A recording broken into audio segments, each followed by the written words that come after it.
16వ శాసనసభకి ఏకగ్రీవంగా ఎన్నికైన సభాపతి శ్రీ చింతకాల అయ్యన్న పాత్రుడు గారికి హృదయపూర్వక నమస్కారాలు, మీకు శుభాకాంక్షలు.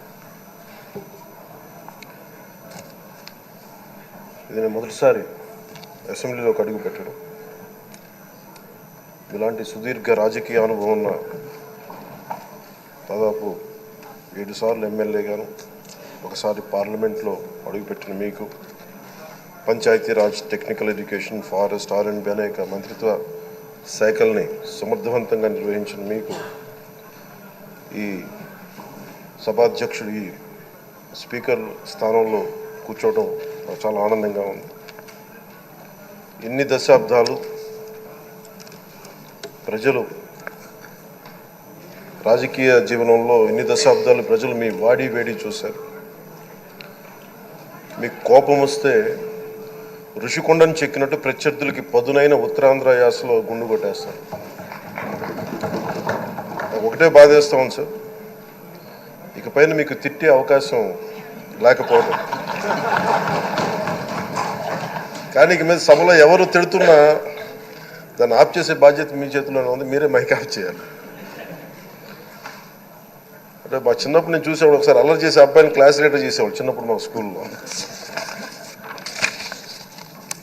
కానీ ఇన్నాళ్ళు ప్రజలు మీ వాడి వేడి పలుకులు, మీ ఘాటైన వాగ్దాటి చూశారు.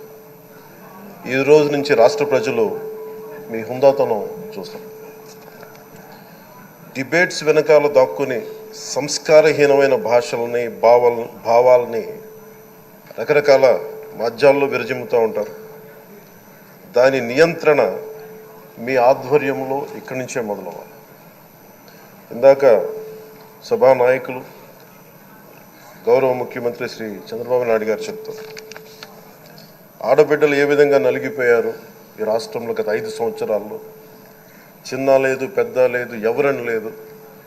ఎవరన్నా సరే ఒక మాట మాట్లాడితే వాళ్ళు వ్యక్తిగతంగా దూషణ, సోషల్ మీడియాలో వాళ్ళని క్యారెక్టర్ అసాసినేట్ చేయటం, వాళ్ళు పెద్ద నాయకులు కావచ్చు, కార్యకర్తలు కావచ్చు, లేదా వాళ్ళకి ఎదురు తిరిగి ఒక ఒపీనియన్ చెప్పి ఎవరైనా సగటు మనిషి కూడా కావచ్చు, అది ఇక్కడతో ఈ రోజు నుంచి ఆగిపోవాలి అధ్యక్ష. అది మీ ఆధ్వర్యంలోనే మొదలవ్వాలి.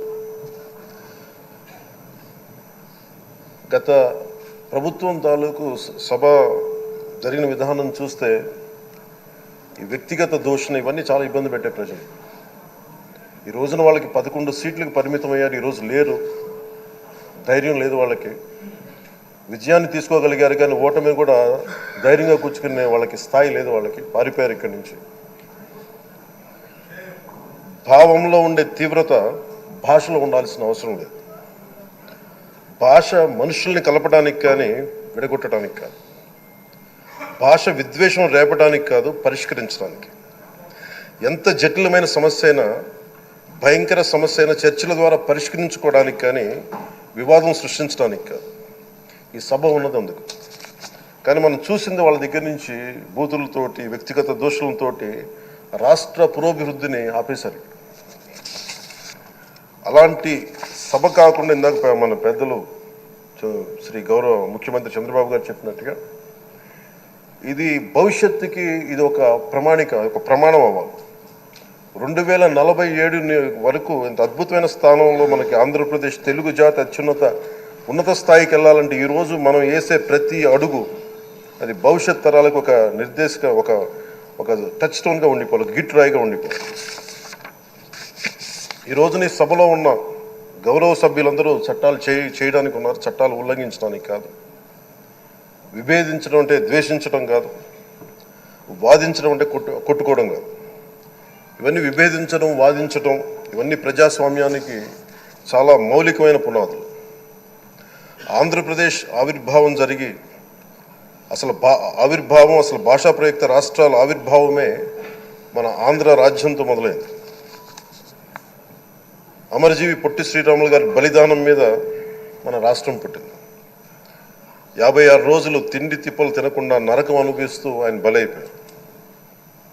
ఆయన మరణానికి చేరువవుతూ ఆమరణ నిరాహార దీక్ష చేసిన ప్రతిరోజు మనకి దాదాపు ఈ సుదీర్ఘమైన 6 దశాబ్దాల కాలం, 1.5 సంవత్సర కాలం అంటే ఆయన ప్రతిరోజు చావుకి చేరువవుతూ భోజనం లేకుండా ఆయన గడిపిన ప్రతిరోజు మనకి 1.5 సంవత్సర కాలం.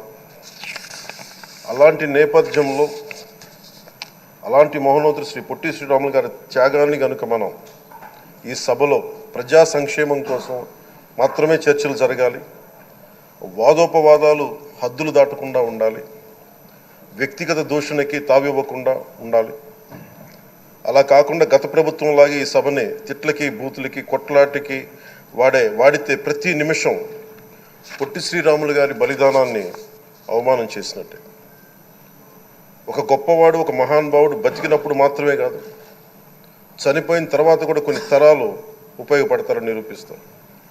అలాంటి కోవకు చెందిన మహానుభావులు ఆంధ్ర రాష్ట్ర సృష్టికర్త, భాషా ప్రయుక్త రాష్ట్రాలకు శ్రీకారం చుట్టిన ద్రష్ట, అమరజీవి శ్రీ పొట్టి శ్రీరాములు గారి స్మృతిలో ఒక విలువలతో కూడిన ఒక సత్సాంప్రదాయాన్ని తెరలేపుతూ మీ ఆధ్వర్యంలో ఈ సభ జరగాలని, ఈ 5 ఏళ్ల ప్రజాప్రస్థానంలో ఈ విలువైన 5 ఏళ్ళు రాబోయే తరానికి గొప్ప భవిష్యత్తునిచ్చేలా, అన్నం పెట్టే రైతుకి, కౌలు చేసుకునే రైతుకి, రైతు కూలీకి అండగా ఉండేలా, మహిళలకి భద్రతతో పాటు ఉన్నత స్థాయికి ఎదిగేలా, ప్రభుత్వ ఉద్యోగులకి భద్రత కల్పించేలా, పశువు పక్షి ప్రకృతి సర్వజనులందరికీ కూడా మతాలకి ప్రాంతాలకి అతీతంగా సుభిక్షంగా అభివృద్ధి పదంలో ఆంధ్రప్రదేశ్, ఆంధ్ర రాజ్యం అద్భుతమైన ప్రగతి సాధించేలా ఈ చర్చలు సాగాలని కోరుకుంటూ, సభాపతి అయ్యన్న పాత్రుడి గారికి